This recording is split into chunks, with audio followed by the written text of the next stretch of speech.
Entra Brunão.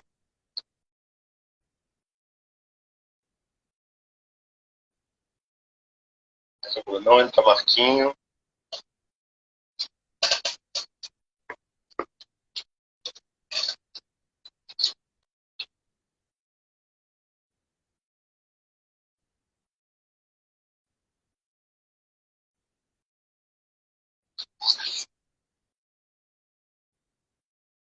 Bruno e Marco, já enviei aí a solicitação para vocês, tá? Marquinho aceitei, Bruno eu chamei.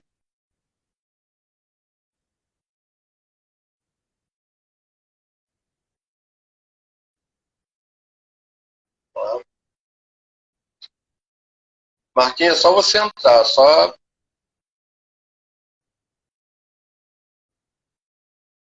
Bruno.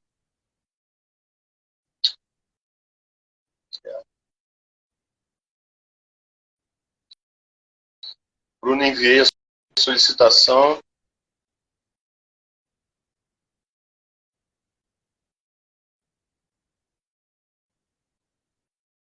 Aí, Brunão. E aí? Cadê você, Marquinhos? Ó, de novo aí, Marquinhos.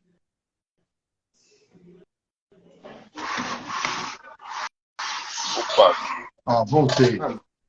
Agora eu tô vendo Marcos. Hã? Agora eu tô vendo Voltei. ele, antes eu não estava conseguindo. Voltei. Tu não tava vendo? Não.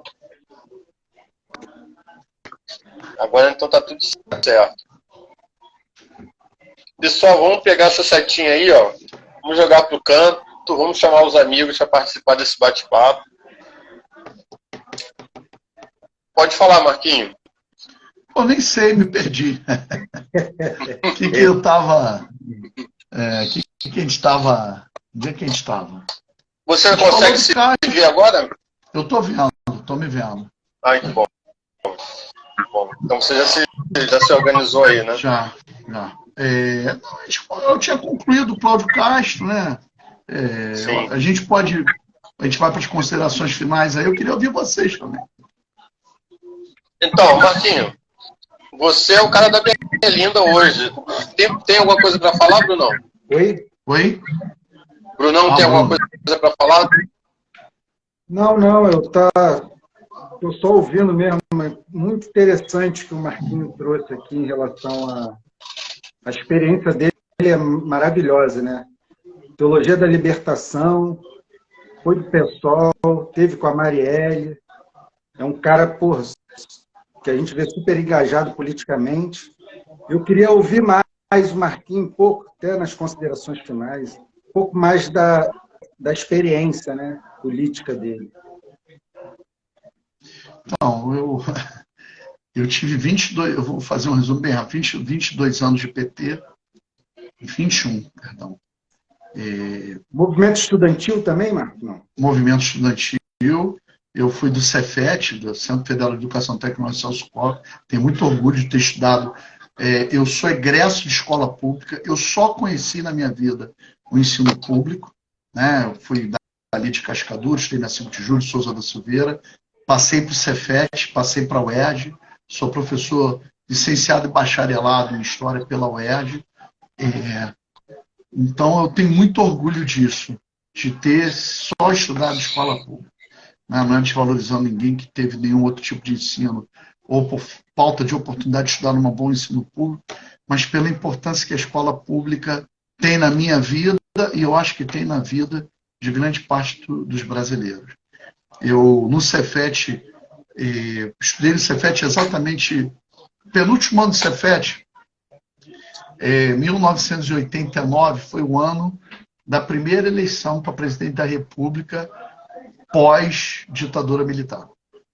E eu estava no Cefet. Então foi um ano magnífico. Eu nunca disputei nenhuma chapa da Uni, mas sempre tive dando apoio aos movimentos estudantis. E no Cefet nós comandamos um grande movimento, eu fui uma das lideranças, chamado Movimento Se Liga Cefet. A gente, durante um ano anterior, 88, todo ano de 89, nós criamos uma sequência de debate dentro do campus do Cefet, Maracanã, que promoviam a conscientização política de uma época que a juventude tinha medo de falar para a política, porque a palavra de ordem é que a minha geração foi criada, política não se fala, política não se discute. E a gente teve que quebrar esse paradigma, né, que foi criado pela ditadura militar. Então, eu fui do ensino estudantil, do movimento estudantil, sim, participei ativamente, né, principalmente dentro do Cefet, daquele período que a gente chamava período secundarista, né, do meu segundo grau. Depois, onde eu exerci mais movimentação, mais liderança política, foi dentro da Igreja Católica, através das comunidades eclesiais de base, da Pastoral de Juventude, e uma boa militância também dentro da Pastoral de Favela. E fui metalúrgico. Pós-Cefet, eu fui metalúrgico. Eu militei 7 anos dentro do sindicato de metalúrgicos, tive essa experiência sindical, não fui ninguém de relevância dentro desse movimento, mas conheci a militância sindical, tem até muitas críticas a ela, mas isso é um papo muito longo, porque também as críticas, na verdade, são exatamente porque é um movimento que dialoga pouco com o trabalhador, muito distante da base. O movimento sindical é muito elitista, né? Fica muito nas teorias e pouco trabalho de base dentro das fábricas. Depois eu continuei minha militância dentro da Pastoral de Juventude, dei aula há muitos anos. Entre eles, o Marcelo participou disso, dos cursos pré-vestibular comunitário, que na época nós fomos pioneiros, né, Marcelo?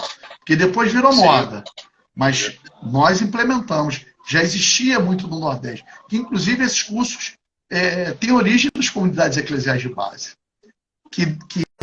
do Nordeste brasileiro, que depois vem para a região Sudeste, e é exatamente a pastoral da Juventude da Igreja Católica que implementa nas paróquias, e hoje é moda.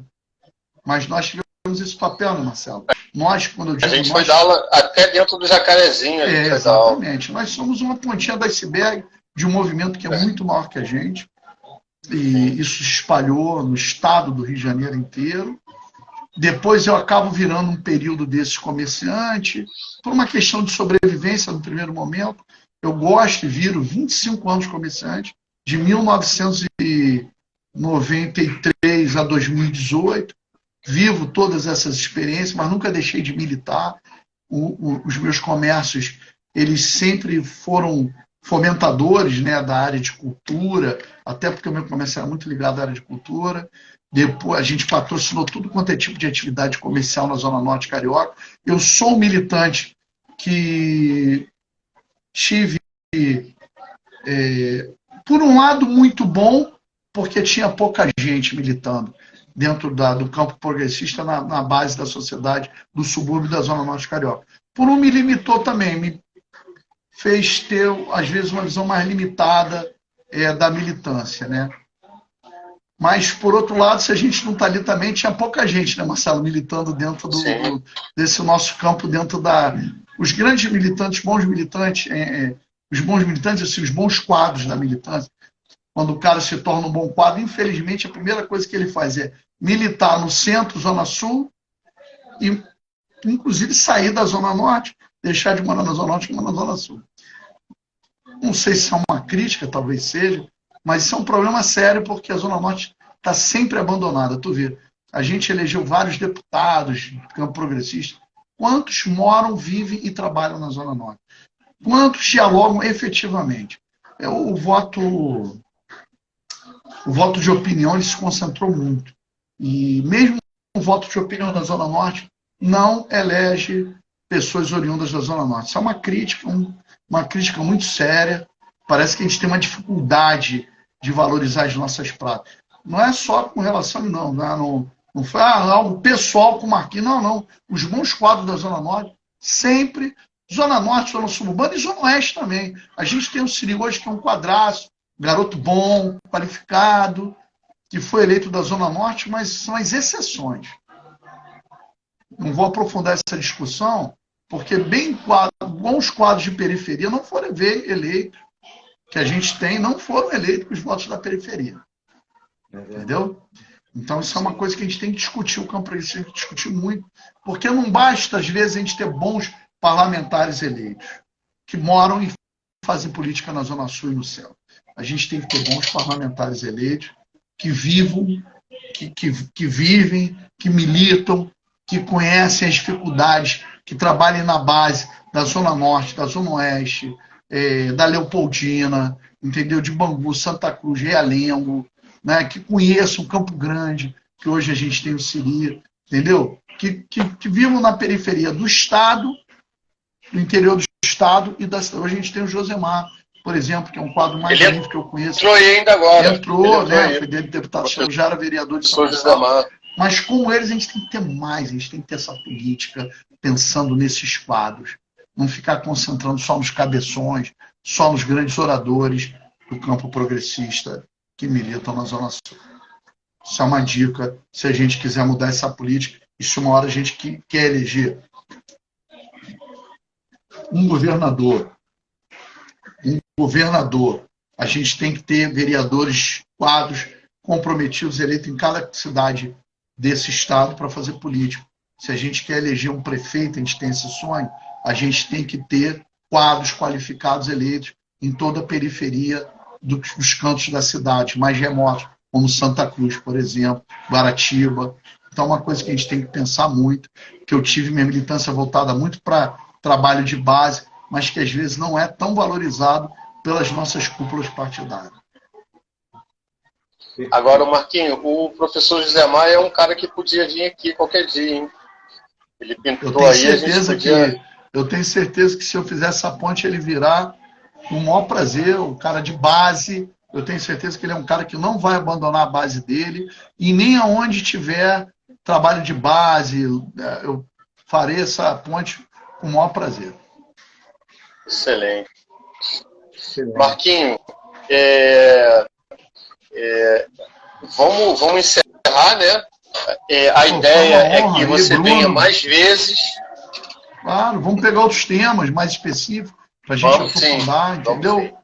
Vamos pegar, eu estou à disposição, quero ajudar a construir isso aí. Eu nem contei toda a história, a gente pode uma hora contar a história do Espaço Cultural Papa Café, desse trabalho de cultura que a gente fez aí ao longo dos anos no Rio de Janeiro também. A gente pode dar uma aprofundada nisso em breve. Vai ser uma honra. E a gente quer contar com você sempre. Muito maneiro. Pô, vai contar. A experiência. Bruno, obrigado. Vamos ver se a gente tem a oportunidade de se conhecer pessoalmente também, Bruno. Sim, com certeza. Vai ser um prazer. Tá? Vai ser uma honra.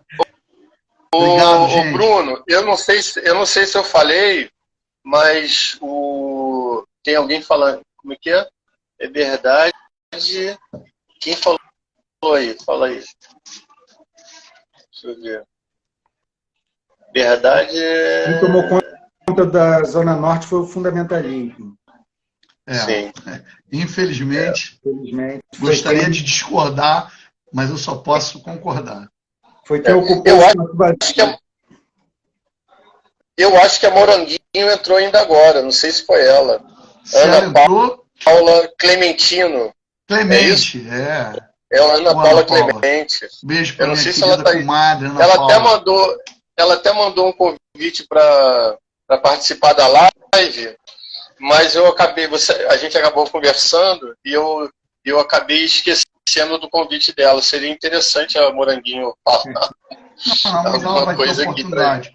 E ela, a gente nem falou do Núcleo Gonzaguinha, a gente pode entrar aí num futuro, numa live, para a gente falar do Núcleo Gonzaguinha, do Espaço Cultural Papa Café e do abandono da cultura e da arte na nossa região da cidade. Com mais pessoas, a gente pode chamar outra pessoa. Sim. E eu estar aí compondo com vocês isso aí. Foi a Geórgia que falou aqui, que fez o comentário sobre a Zona Norte. Desculpa, Geórgia. Se ela é outra companheira magnífica de luta, da saúde, Geórgia é uma companheira da saúde também, da alimentação orgânica, também pessoa magnífica. Então, também. é ela mesmo. Vai estar conversando aqui com a gente semana que vem. Maravilha. Ela teve junto com a gente, principalmente antes do Gonzaguinha surgir, durante o Espaço Cultural Papa Café, ela foi uma grande colaboradora. Sensacional. Sensacional. É a mesma pessoa. Isso aí. Maravilha. Marquinho, a gente vai combinar de se encontrar sim. O Bruno, Marquinho é um dos caras que começou no meio da galera, incentivou a prática de surf, da malhação, o cara da geração saúde. Agora eu estou precisando ser incentivado. Eu e o Bruno vamos puxar você. Vamos. Vamos puxar você para passar um dia surfando. Surfando eu não sei se eu consigo mais não, porque meu fôlego... Mas uma caminhada, uma atividade assim mais leve dá. Não, vamos marcar. O Marquinho era o galã, rapaz. Marquinho era o galã. Dava até raiva. Flor do campo. Porra. Era flor do campo. Aí virei tiririca do prédio. Vocês se conheceram na igreja, foi isso? Na igreja. Sim, isso aí. É a militância dentro da igreja católica. Isso aí. Agora eu estou de óculos para enxergar bem. Igual a mim. A gente vai contar mais isso. Vamos. Você, né, Marquinhos, vai contar mais essas histórias. Cris jovem, né? Um Cris jovem. Sim, Cris jovem, isso aí. Mas então, o Bruno, quer falar mais alguma coisa, Brunão? Não, tranquilo. Marquinhos, quer fazer alguma consideração final? Não, eu acho que esse trabalho que vocês estão dando início é muito bom, eu acho que tem que continuar, é perseverar, e o que eu puder, com os meus contatos públicos, ajudar a trazer mais pessoas para a live, Eliomar Coelho, Tarcísio Motos para Alencar, Mônica, né, ex da Marielle, a Aniele, que eu tenho contato, que eu puder, eu vou estar convidando, chamando e podendo ajudar, né, a divulgar, ampliar, eu vou estar colaborando com certeza. Professor Josemar também, o Freixo tem que vir aqui. Freixo, Josemar, que eu puder. Eu vou fazer o intercâmbio, né, o meio de campo, que eu conseguir trazer vai ser mais maravilhoso. Excelente. Tá ótimo. Marquinho, um beijo no seu coração. Brunão. Beijo no coração do Bruno, né, do Marcelo, todo mundo que está aí na live com a gente, que assistir depois. Bom ano. Eu tenho muita convicção que o 2023 vai ser um ano de muita esperança, de muita luz. Eu acho que o Lula não vai errar, eu espero que o Lula não erre, né, porque ele está pelos primeiros movimentos com mão de ferro no governo. Ele tem que entender que quem ganhou não foi o Lula e nem o PT. Ele tem que entender, e se ele entender isso, eu acho que ele está entendendo, foi um amplo campo progressista não, mas democrático da sociedade. A esquerda não governa esse país sozinha. A esquerda tem que entender que tem que fazer concessão, que nós vamos ter gente de centro, vamos ter conservadores de direita, a gente vai ter que fazer concessão se a gente não quiser o retorno do fascismo. Foi assim na Segunda Guerra Mundial, quando a Rússia se juntou aos Estados Unidos, porque teria sido uma derrota muito dramática, e agora a gente vai ter que fazer concessão, senão daqui a 4 anos a gente vai passar por uma derrota muito grande, e não é o que eu quero. Eu prefiro conviver com alguém que pensa diferente, mas que faz debate comigo no campo das ideias, do que com aquele que quer me matar e quer me exterminar e quer me eliminar. Um beijo, um bom Natal, um bom ano novo. Valeu, Marquinho. Bom Natal. A gente vai estar junto. Marcelo, obrigado pelo convite. Bruno, obrigado. Foi uma honra. Carinho. Obrigado. Valeu, Marquinho. Foi ótimo. Tchau. Obrigado a vocês. Valeu. Obrigado.